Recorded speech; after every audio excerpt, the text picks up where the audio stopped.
আসসালামু আলাইকুম বন্ধুরা, কৌশল দিয়ে যদি সুন্দর দৃশ্য আঁকা হয় তাহলে সেটা সহজ হয়। আমরা চেষ্টা করি সবসময় ভিউয়ার্সদের সহজ কৌশলে দৃশ্য আঁকা বুঝিয়ে দিতে। শেষ পর্যন্ত দেখুন এবং উপভোগ করুন সুন্দর দৃশ্য আঁকা। একটি সুন্দর গ্রামের দৃশ্য আঁকবো আমরা, এজন্য প্রথমে ঘরের চালাগুলো এঁকে নিব।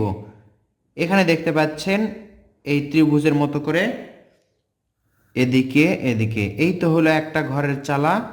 এটা ডাবল করে দিতে হবে। এটা আপনারা সবাই পারবেন। এরপর এখান থেকে দেখতে পাচ্ছেন এই কর্নার থেকে উপর দিকে যাব, আবার নিচের দিকে আসব। এখান থেকে আরেকটা ঘরের চালা, এটাও ডাবল করে দিতে হবে আমাদের। এরপর দেখতে পাচ্ছেন এখানে একটু সরে আমরা এখানে আরেকটা ত্রিভুজের মতো করে নিলাম, এদিকে সোজা দাগ এবং এটা এটার সাথে লেগে দিলাম। এই তো আরেকটা ঘরের চালা, মোট 3টা ঘরের চালা আঁকলাম এখানে। মাথায় রাখুন, এখনো কিন্তু আমরা নিচের দরজা জানালা আঁকিনি, এটা পরে আঁকতে হবে। এখন আমরা কি করব, এখানে একটা দাগ ভির মতো করে, এখান থেকে আরেকটা দাগ, এগুলো কি হবে, এগুলো হচ্ছে গাছের ডাল হবে। এখন ঘুরে ঘুরে এগুলো পাতা আঁকতে হবে। এই তো একটা, এখান থেকে আরেকটা, এই পাশে আরেকটা, উপর দিকে একটা, এইভাবে যতগুলো পারেন গাছটা সুন্দর করতে ততগুলোই দিবেন। এদিকে আরেকটা পাতার ঝোপ আঁকলাম।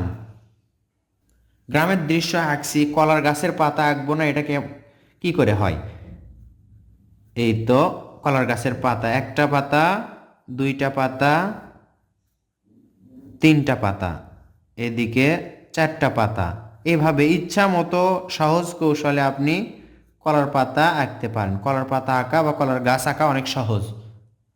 মনে রাখবেন, এখনো কিন্তু আমরা দরজা জানালা আঁকিনি। কেন আঁকিনি সেটা পরে বুঝতে পারবেন। যেভাবে আঁকছি সেই কৌশলেই দেখুন এবং শিখুন।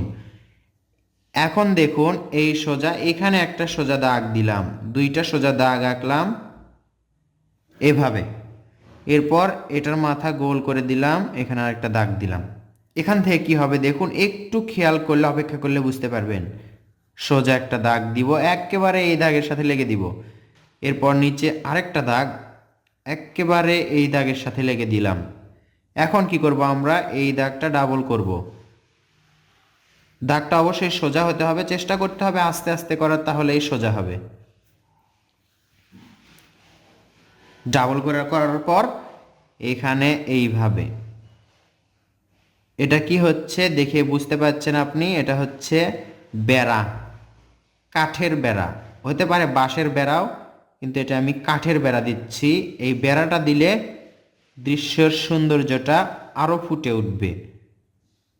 আমরা চেষ্টা করছি সহজ কৌশলে আপনাদেরকে বোঝানোর, যেন আপনারা আঁকতে পারেন, অনায়াসে আঁকতে পারেন, যে কোনো বয়সের মানুষেরা যেন আঁকতে পারে। দৃশ্যটা আমরা কঠিন করে আঁকবো না। এখন দেখুন এখানে আমরা কি করব, এই তো বেড়ার উপর দিয়ে এইভাবে দেখতে পাচ্ছেন গাছের পাতার মতো এখানে ধরা যায়। এটা হচ্ছে বাগান, বাগানের চতুর্পাশে বেড়া দেওয়া আছে। এখানে তুলে দিলাম এবং এখান থেকে আরেকটা তুললাম। নিচের অংশ আমাদের এখন আঁকতে হচ্ছে না, শুধুমাত্র সোজা নিচের দিকে এভাবে লেগে দিবেন, এটা লেগে দিবেন, এটা লেগে দিবেন। এরপর এটা লেগে দিয়ে সোজা নিয়ে এসে এটা মিলে দিবেন। তো দেখুন কত সহজ হয়ে গেল আমাদের জন্য।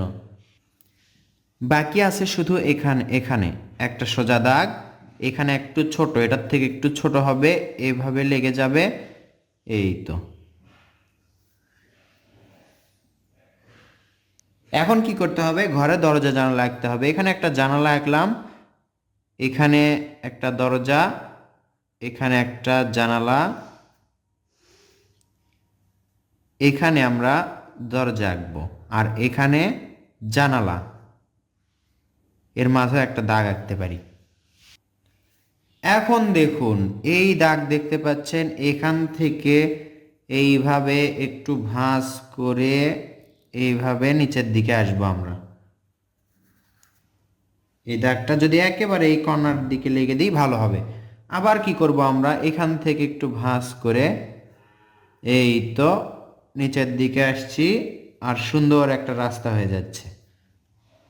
খেয়াল করুন কত সুন্দর একটা দৃশ্য সহজ কৌশলে আমরা আঁকছি।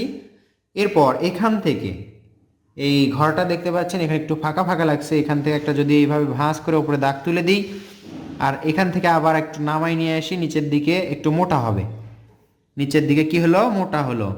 আর এইভাবে শিকড়গুলো আঁকলাম। এটা কি হচ্ছে, নারকেল গাছ, সরি এটা হচ্ছে তাল গাছ।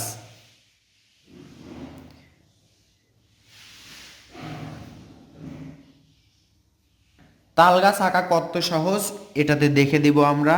এইভাবে দুইটা দাগ দিলাম, এটা এটা এভাবে লেগে দিলাম, এখানে একটা এখানে একটা এবং ওপরে দুইটা, এটা লেগে দিব এটার সাথে, এটা লেগে দিব ওটার সাথে, আর এটা এইভাবে। দেখুন সুন্দর একটা তাল গাছ।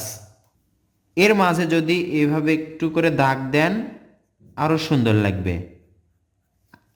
আমি যেভাবে বোঝাচ্ছি দৃশ্যটি এঁকে, আশা করছি আপনাদের অনেক সহজ হবে বুঝতে। এই তো এই দাগটা দেখুন, এই সোজা এখানে একটা দাগ আঁকবো, এই তো এর উপরে একটু নিচে হালকা করে আরেকটা দাগ দিব। দৃশ্যের কঠিন অংশ প্রায় শেষ, এখন আমরা সহজটুকু করব। এইখানে দেখতে পাচ্ছেন এই বরাবর এই ঘরের মেঝে বরাবর হালকা করে একটা দাগ টানবো, এটা মাপটা বোঝার জন্য। দেখুন এই মাপ হয়। তাহলে এখান থেকে এভাবে একটা ত্রিভুজ আঁকবো, এভাবে ত্রিভুজ আঁকলাম, এইভাবে এটার সাথে এভাবে। দেখুন একই রকম কিন্তু ঘরের চালা, মাপটা শুধু বুঝে দিলাম আপনাদেরকে। ঘরের চালা আঁকলাম, এরপর এখান থেকে আরেকটা চালা, এটা একটু ছোট হবে, সোজা দুইটা দাগ দিলেই হয়ে যাবে।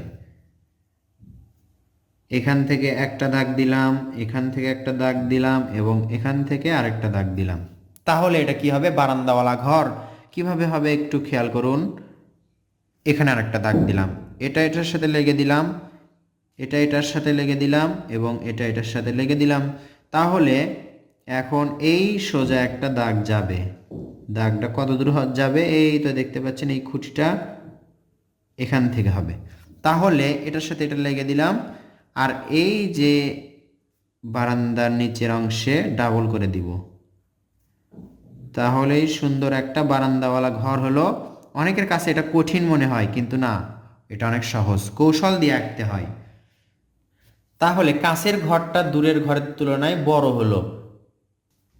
সুন্দর বারান্দাওয়ালা ঘর আরো সুন্দর হবে যখন এখানে দরজা আঁকা হবে। দরজা আঁকলাম, এ পাশে জানালা আঁকছি। বন্ধুরা একটা কথা বলতে ভুলে গেছি, সেটা হচ্ছে এটা আমরা ম্যাটাডোর ভেনাস 4B পেন্সিল দিয়ে আঁকছি। যে কোনো কোম্পানির 4B অথবা 2B পেন্সিল দিয়ে আঁকতে পারেন, 6B পেন্সিল দিয়েও আঁকতে পারেন। রাবার দিয়ে এখান থেকে একটু মিশিয়ে এই ঘরের সাথে একটা রাস্তার কানেকশন করে দিব আমরা। এই তো এভাবে করলাম, এখান থেকে আবার এভাবে করলাম। আমরা আর দৃশ্যটা কঠিন করব না, এটাকেই আমরা শেষ করে দিব। এইভাবে দাগ কিন্তু আপনারা সহজেই দিতে পারবেন। এইভাবে একটা ভাঁজ, এইভাবে, এটা হচ্ছে গাছের শিকড়। অর্ধেক গাছ দেখা যাচ্ছে এই কাগজের মধ্যে। এদিকে একটা ভাঁজ করে দিলাম, এই তো চিকন করে দিলাম, এইভাবে, এই তো। এখানে আমরা এখন গাছের পাতা আঁকবো। কিভাবে আঁকবো, ওই তো দেখতে পাচ্ছেন এখানে যেভাবে আঁকছি সেভাবেই আমরা আঁকবো। এটা আঁকা কিন্তু অনেক সহজ, যেভাবে মন চায় আপনি গাছের পাতাগুলো আঁকতে পারেন।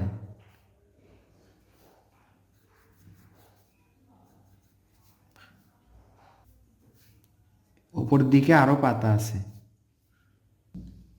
এখন দেখুন এই ঘরের কর্নার থেকে একটু উপরের থেকে এভাবে দাগ দিয়ে এখানে একটু ভাঁজ করে এই দিকে এসে এটার সাথে লেগে যাবে। তাহলে কি হলো, এটাও পার হলো আর এটা হচ্ছে রাস্তা হলো। আর এগুলো দেখতে পাচ্ছেন এটা নদী হয়ে যাবে শুধুমাত্র একটি দাগে। তার আগে এটা আমরা একটু ডাবল করে দিব। একটা দাগ দিলেই বাদবাকি এগুলো নদী এবং আকাশের পার্থক্য হয়ে যাবে। দেখতে পাচ্ছেন এখান থেকে যদি একটা সোজা দাগ দিই, সোজা দাগটা এগুলো ঘর গাছের পিছন দিক দিয়ে হবে।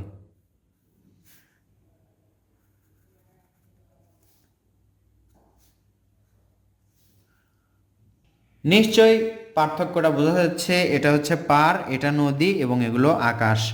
তো আমরা যখন নদীর পার দেখতে পাই দূরে, তার উপরে পরের গ্রামের গাছপালাগুলো দেখা যায় বা দূরের গ্রামের গাছপালাগুলো দেখা যায়, ঘরবাড়িগুলো তেমন দেখা যায় না, ঠিক এরকম লাগে। চাইলে আপনারা দৃশ্য আরও সুন্দর করার জন্য এখানে একটি নৌকা আঁকতে পারেন। নৌকাটা আঁকা যদি অনেকের কঠিন মনে হয়, নাও আঁকতে পারেন এইভাবে। এই তো আমাদের বেশি কিছু আঁকতে হলো না, এইটুকু আঁকলেই কিন্তু নৌকা বোঝা যাবে। আর বাদ বাকিটুকু ঘরের পিছনে ঢেকে আছে, দেখা যাচ্ছে না। আর এটা অবশ্যই ডাবল করতে হবে।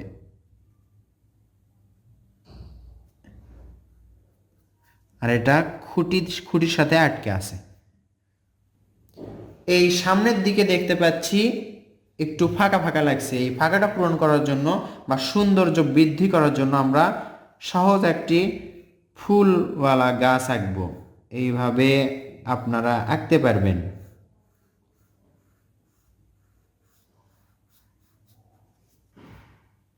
এভাবে আঁকার পর এখানে দেখুন একটা ফুল আঁকবো। এই ফুলটা এমনভাবে আঁকছি যে কেউ আঁকতে পারবে, এটা ছোট বাচ্চারাও পারে।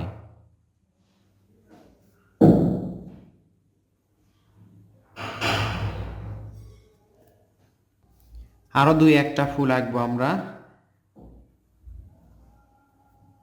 আশা করছি এই দৃশ্যটা আপনি যে কোনো বয়সের মানুষকে দিয়ে আঁকাতে পারবেন বা নিজে এঁকে অন্যকে শেখাতে পারবেন। এই কৌশলে আঁকবেন, তাহলে আপনাদের আঁকাটা সহজ হবে।